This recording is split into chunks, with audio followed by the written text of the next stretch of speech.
trees are the lungs of the planet, contributing immensely to the development of life in our civilization. It's hard to overestimate their importance. We wouldn't survive without them, although they would certainly thrive without us. Their adaptive abilities are astounding. Trees are the most majestic of all living beings. Today, I'll share with you the most incredible among them. Let's begin.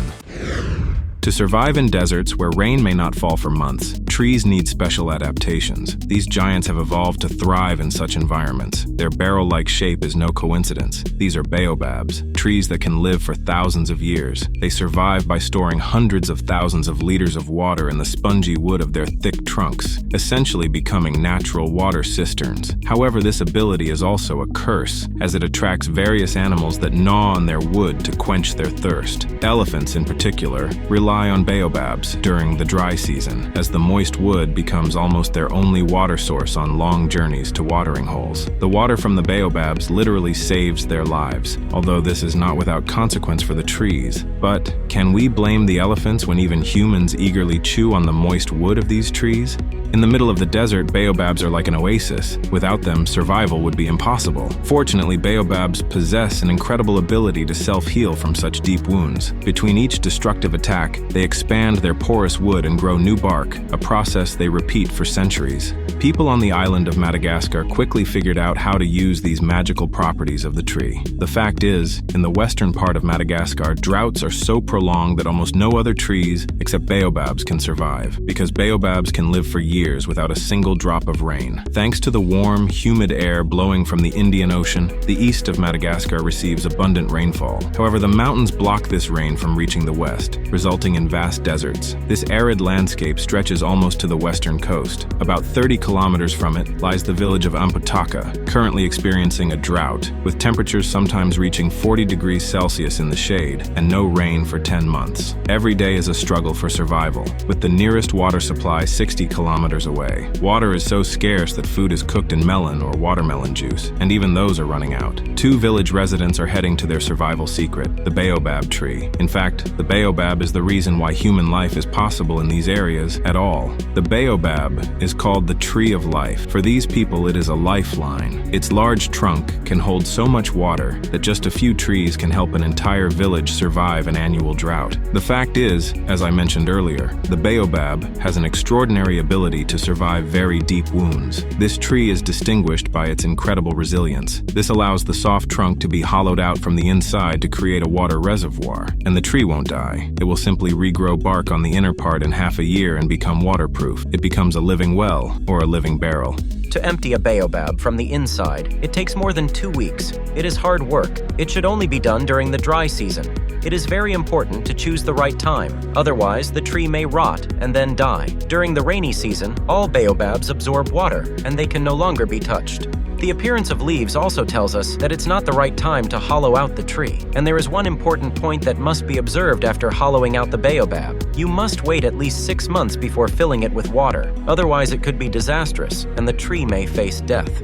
People fill the tree with water during the brief rainy season. This living reservoir can store thousands of liters of water, and the baobab doesn't rot, even after decades of such use. This is an exceptional phenomenon in the plant world. This time, the drought is so long that the tree has already been emptied. Nevertheless, the reservoir needs maintenance. The growing wood needs to be periodically trimmed. Otherwise, the volume of the reservoir will decrease. Although the water in this reservoir has dried up, these villagers have inherited 7 more like it from their ancestors. Only one still contains water. They try to stretch it as long as possible. Bathing happens once a month. Washing and cooking near the trees is prohibited to avoid the temptation of carelessly using more water than necessary. However, when water has to be carried hundreds of meters from the tree to the house, one inevitably uses it more thoughtfully. After each rainy season, people collect water near the baobab as quickly as possible and pour it inside the tree. The whole village works together because they need to fill the baobab before the water evaporates, which happens very quickly. In many old baobabs, a hollow core appears on its own and without human intervention. There are several different theories about the reasons for this process. There is so much space inside that various animals and even people find their home here. Hollow baobabs have been used as stores, warehouses, burial crypts, and even cafes. In southern Africa, until recently, there was a bar inside a very old baobab that attracted many tourists. More than 7,000 people visited this unusual establishment annually. Incidentally, this baobab is one of the largest in the world, or at least it was. In 2017, the old tree collapsed, destroying the bar. There are even legends that hollow baobabs were used as temporary prisons on the way to the city. Slaves could also be temporarily held in them, as baobabs often grow where slave trade routes once lay. The baobab, thanks to its ability to survive in deserts, has provided the opportunity for many animal species and tens of thousands of people to live here. However, there are trees that choose a different strategy for desert survival than the baobab. They don't have wide trunks storing large amounts of water, but they have something else. Here, in the desert on Socotra, a distant island in the Arabian Sea, the dry season is harsh, yet this strange tree can survive it. The key to its desert survival lies in its unusual shape. This is the dragon's blood tree. These trees grow on hilltops where the soil is very poor, but there is a decent substitute. Rare morning dew covers the ground. Drops condense on the large, dense leaves. The liquid drips to the middle of the trunk and then to the roots. Water here is too valuable to lose even a drop, but drops falling to the ground are not entirely lost. The tree's sprawling, dense crown acts like an umbrella. Its shade is enough for the water to seep into the sand. Besides, the crown also provides shade to the roots lying almost at the surface. Another tree grows in this desert. Similar to a miniature version of the baobab, this is the adenium, and in its thick trunk it also stores a lot of water to survive until the rains come. The tree is so hardy that it grows on bare rocks. Across the vast expanses of our planet, there are deserts where the existence of trees seems fundamentally impossible. Take, for example, deserts made up of endless sand dunes, like the Taklamakan in northern China. This is a constantly shifting sandy landscape with extreme temperature fluctuations and, most crucially, almost no rainfall. People with basic common sense would say that trees simply cannot survive in such conditions. However, nature proves otherwise. Right here on these dunes grows the Euphrates poplar, and it's not alone. These trees don't just survive here, they thrive, with some specimens being over 1,000 years old. How do they manage to exist in such harsh conditions? The secret lies in their incredibly long roots, which not only gather water but also connect neighboring trees into a network. When one tree finds water, it can share it with the others. Some trees face even tougher living conditions than anything you'd find in a desert. Take a look at this incredible sight, a tree growing right in the middle of the sea. Normally, salt water would have killed it long ago, but amazingly, it thrives. This is the mangrove tree, and it's flourishing. So, how is this even possible? Well, this plant has a fascinating ability. When the tide goes out, the mangrove tree's roots, which are covered in these knobby growths with tiny pores, trap air inside. Then, when the water rises and covers the roots again, these growths allow water into the plant, but they filter out an incredible 99% of the salt. The little bit of salt that does get through ends up in a few expendable leaves, which turn yellow and eventually drop off. It's a truly ingenious solution. This remarkable ability of the mangrove tree has allowed vast mangrove forests to develop along ocean shores. It's hard to imagine, but this entire forest is submerged underwater every day during high tide and then dries out during low tide. In these areas, the ocean water can reach kilometers inland when the tide is high. Mangrove trees have spent millions of years evolving to adapt to these extreme conditions. No other trees in the world could survive here, and this unusual forest creates some incredibly strange phenomena. What you're seeing now is a rhizophora mangrove tree, whose trunk doesn't reach the ground. Instead, it has a network of massive, stilt-like roots that support the tree in the soft, muddy soil. During high tide, many fish swim into the forest, but some are too lazy to make that journey every time. So during low tide, they do something pretty amazing. Inside some of the roots and fallen trunks, there are tunnels created by a special kind of sea mollusk. When the water level drops, fish swim into these openings. As the tide goes out further, the roots and tree trunks are left exposed on land, but the fish remain safe in the water-filled passageways inside the tree. It's true, there are trees where fish actually live. It's pretty phenomenal. However, if you think life inside a tree is easy, think again. A few hours into the low tide, the water inside the tree starts to drain, forcing these gobies to swim deeper into the labyrinth. But even here inside the tree, predators are hunting them. A tiny octopus, a very experienced hunter, patiently waits. But it's not always successful.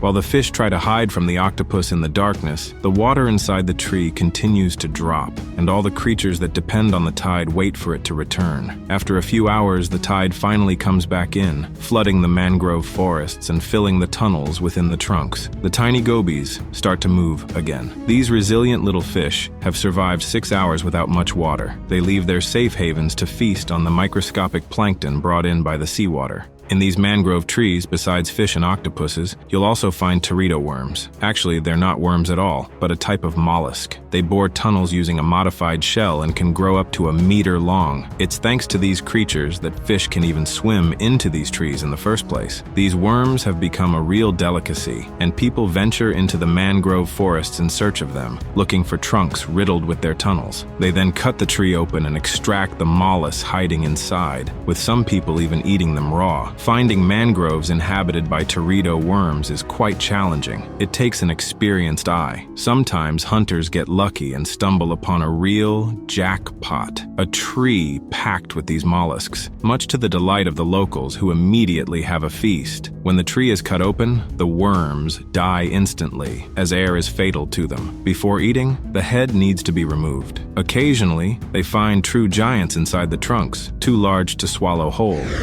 But even more interesting things can be found inside trees. Almost anywhere in the world, while hiking or exploring nature, you might come across a truly unusual sight. These trees are sometimes called devil trees. Fire rages right inside them, and they can burn like this for several days. This phenomenon isn't actually that uncommon in nature. It's a completely natural process. Humans have nothing to do with it. The sight is both mesmerizing and a little frightening. It's caused by a lightning strike hitting a dry, hollow tree trunk. As a result, the tree starts burning from the inside while remaining intact on the outside for quite a while. Often, a strong draft forms inside the hollow trunk and the fire spreads upwards. Conversely, there is an opposite scenario where water flows from a tree. Footage was captured in Montenegro, where locals call this tree the water tree. For 30 years, a fountain from this mulberry tree periodically erupts. The explanation is simple. It's a mountainous area with many underground springs, and after a downpour, their pressure increases, causing water to rise through the hollow trunk. Then there are trees that appear to bleed. Of course, it's not actual blood, but the tree sap is such a deep red color that it looks eerily similar. If you break a branch, it seems as though the tree is wounded and bleeding. There are several types of trees with such colored sap, including the dragon's blood tree, which I mentioned earlier. This red sap was used as a dye in ancient Greece and Rome, and it's still used today in folk crafts, furniture making, perfumery, and cosmetics. It's also popular in traditional medicine. Finally, some trees offer something even more valuable: milk. People harvest it for many of the same reasons we use cow's milk. The milk tree, like other members of the mulberry family, produces a milky sap. But unlike the sap of many plants, this one isn't poisonous. It's actually edible and quite tasty. It's different from regular milk, though. The sap of the milk tree is thicker, more viscous, and has a balsamic aroma. When exposed to air, it thickens and becomes almost like cheese or curds. Amazingly, this milk doesn't spoil for a week, even in tropical climates, and it mixes easily with water without curdling. Local populations use it widely as a substitute for cow's milk, and if you boil it, a waxy substance forms on the surface which can be used to make candles and even chewing gum. However, not all tree milk is safe to drink. The milky sap from many other tree species isn't edible, but people still harvest it. Why? Believe it or not, it's used to make rubber, or more specifically, latex, which is then processed into rubber. In fact, over 60% of all natural latex goes into making car tires. All these products are made from tree sap, and before synthetic latex was invented, all the rubber in the world came from this natural source. Let's move to the jungle. Here, every plant has to fight for its place in the sun. Because the vegetation is so dense, only about 2% of sunlight reaches the ground, leaving low-lying plants struggling for survival. The competition is fierce. 300 years ago, this hura tree began its own quest for sunlight. Every day it absorbed the water and sunlight it needed to grow into a giant. It successfully achieved what every tree needs to survive, rising above the dim, lower levels of the jungle. Now, it basks in sunlight, and this led to something remarkable. Other plants took advantage of this tree's success. Now thousands of different plants grow on its branches, including ferns, orchids, and figs. Imagine, thousands of plants thriving on a single tree. These plants have essentially outsmarted the system, living by the principle, if you can't win, use those who can. This has been happening throughout the forest for millions of years. Evolution is a clever thing. These plants growing on trees even become homes for various animals. This frog is climbing up the tree, carrying its child, a tadpole, on its back. For her, this tree is like a Mount Everest. The frog's feet stick to the trunk, but one wrong move could be fatal. Her neighbors are already waiting for her on the tree. More than 5,000 tiny creatures live on it. The frog knows that one of the plants growing on the tree, a bromeliad, holds water inside, making it the perfect nursery. Plus, the great height above the ground protects the tadpole from predators on the forest floor. The frog leaves the tadpole and goes to find others, each needing to be placed in its own nursery, its own little bromeliad pool. The frog regularly visits her tadpoles in each plant, bringing them food in the form of unfertilized eggs, until they grow and become frogs. Many frog species spend their entire lives in these bromeliad pools on the trees, where they have everything they need: food, shelter, and water. Life, you could say, is good. But there's one problem. A certain monkey species has figured out that fresh meat can often be found in these plants, and now they search these water-holding plants for frogs. But monkeys aren't the only threat to the frogs living in the bromeliad pools. The jungle rains are frequent, and while they keep the frog pools from drying out, which seems like a good thing, sometimes there can be too much of a good thing. When water saturates the leaves and bark, the ancient trees become heavy. Torrential rains wash away the topsoil. Centuries-old trees withstand heavy rains, until one day, this happens. The fall of a giant destroys an entire ecosystem that lived on it. When a tree of this size falls, a gap opens up in the jungle's green canopy, and this doesn't go unnoticed. Just imagine, the undergrowth has been in shade for centuries, and now suddenly it's bathed in sunlight. This signals the start of a new race to occupy this vacant spot in the sun. Seeds that have been dormant, waiting for their moment, begin to sprout. Everything strives to outgrow everything else. Climbing plants quickly take the lead, often strangling other sprouts. Very quickly, the fallen giant is completely covered with young vegetation. The void is filled, transforming into a lush clearing. However, aside from the tropical rains, these giant trees face other threats. Some plants growing on them are far from harmless and peaceful. Just now, the seeds of one such plant have been deposited on a branch through animal droppings. This plant needs more nutrients than it can find on the tree, so it begins to do something unusual. While most trees grow upward towards the light, this plant does exactly the opposite and descends into darkness. Its roots grow downward, reaching lengths of up to 50 meters. This descent can take years. Eventually, the plant reaches the ground. At this point, it poses no threat to its host. However, everything changes when its roots touch the ground and penetrate the soil. Getting water and nutrients from the soil, the roots begin to thicken. Some animals take advantage of this, using these thin roots to climb up and reach fruits. Without these roots, this monkey would never attempt to climb to such heights, as one mistake could be fatal. These trees are taller than 20-story buildings. Meanwhile, the parasitic plant sends down more and more roots. Where they touch, they intertwine with each other. Now, the giant tree's fate is sealed. It finds itself in the deadly embrace of the strangler fig. Over the years, these roots will strangle the host. As it grows, the fig also takes most of the water and nutrients meant for the host. Unable to grow and defeated, the giant tree dies. It is killed by its own parasite. Decades later, only fragments of rotting wood will remain as evidence that a massive tree once stood here. The strangler fig, supported by its roots, stands on the remains of the Dipterocarpus, the victor in the eternal struggle for sunlight. It will now use its position to reproduce. The fig produces abundant fruits, attracting animals from all around. They consume everything within a week. Then, through their droppings, they carry the fig's seeds to other trees, and the cycle begins anew. Strangler figs create truly mesmerizing scenes, as it's rare to see enormous roots hanging from such great heights. As we already know, giant trees are not invulnerable. They can be killed by natural disasters and other plants. However, this is not the only threat to them. Some animals also pose a danger. This plant has had 80 million years to develop effective defenses. This is the Upas tree, one of the most well-protected plants from animals in the world. It has a tall, slippery trunk that exudes poisonous sap. The branches are only at the very top, so there's nothing to hold on to. Although this giant is invulnerable to animals, ironically, this is precisely why animals kill it. The tree's invulnerability has backfired. Birds quickly realized that since no predator could climb this tree, it was an ideal place to build nests. As a result, every monsoon season, the tree attracts hundreds of glossy starlings that nest on it. Naturally, they defecate there too. Every year, the birds produce more than a quarter ton of droppings. The toxic chemicals in the droppings create a dead zone around the tree. The roots absorb the toxins, which then move up the trunk to every leaf. Eventually, the branches start falling off, along with the nests. But this doesn't stop the birds. Branch by branch, the poisoned tree slowly dies. It became a victim of its own success. Nearby, another such tree suffered the same fate. It died and is already beginning to decompose, being consumed by fungi.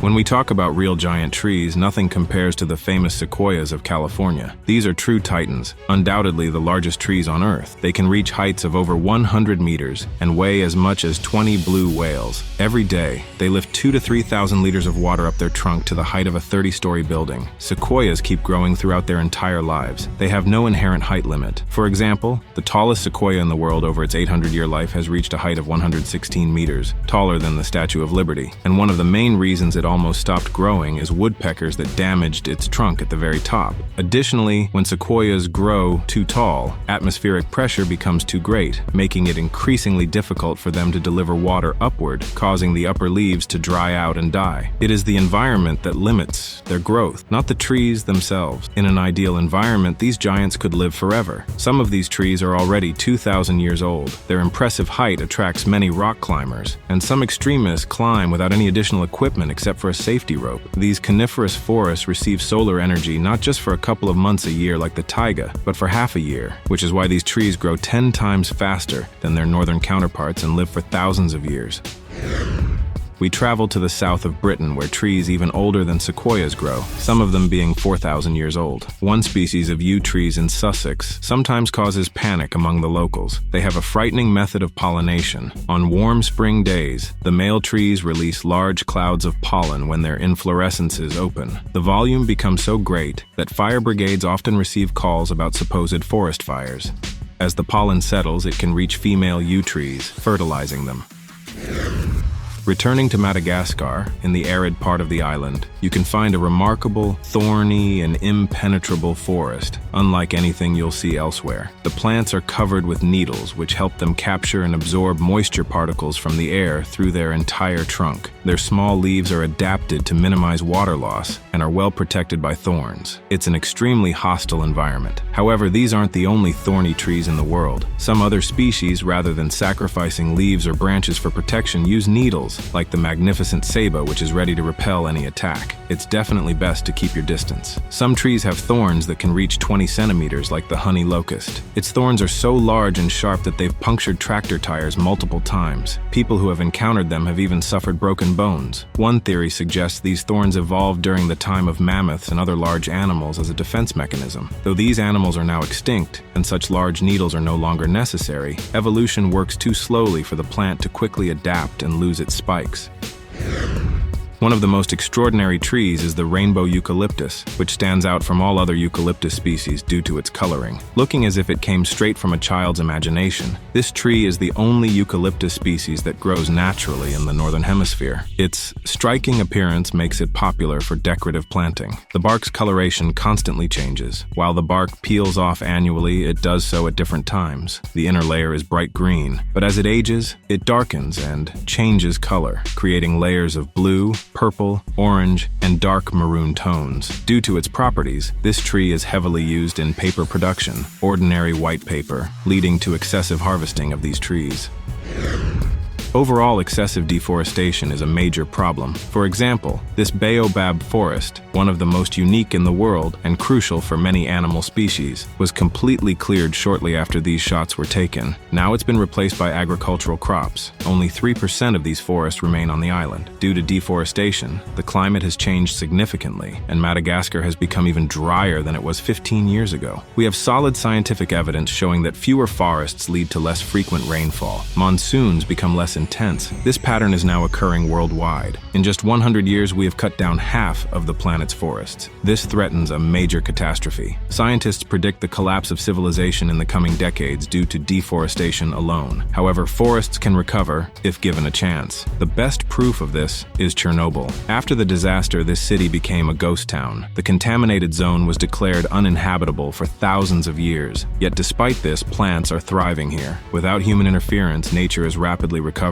If left undisturbed, trees will grow anywhere, even on rooftops. In just 10 years, the ruins of Pripyat were covered with vegetation. As the forest recovered, animals began to return. Initially, people thought animals had wandered here by mistake, but it soon became clear that organized groups of wildlife had reclaimed the ghost town. In just 20 years, their population here matched that of Europe's wildest regions. In the exclusion zone, there are 7 times more wolves than in surrounding areas. The amazing revival of nature in the Chernobyl area over just 30 years years shows the incredible resilience of forests. If we give all forests the same opportunity, they will cover the Earth again. Dense and healthy forests are key to our planet's survival.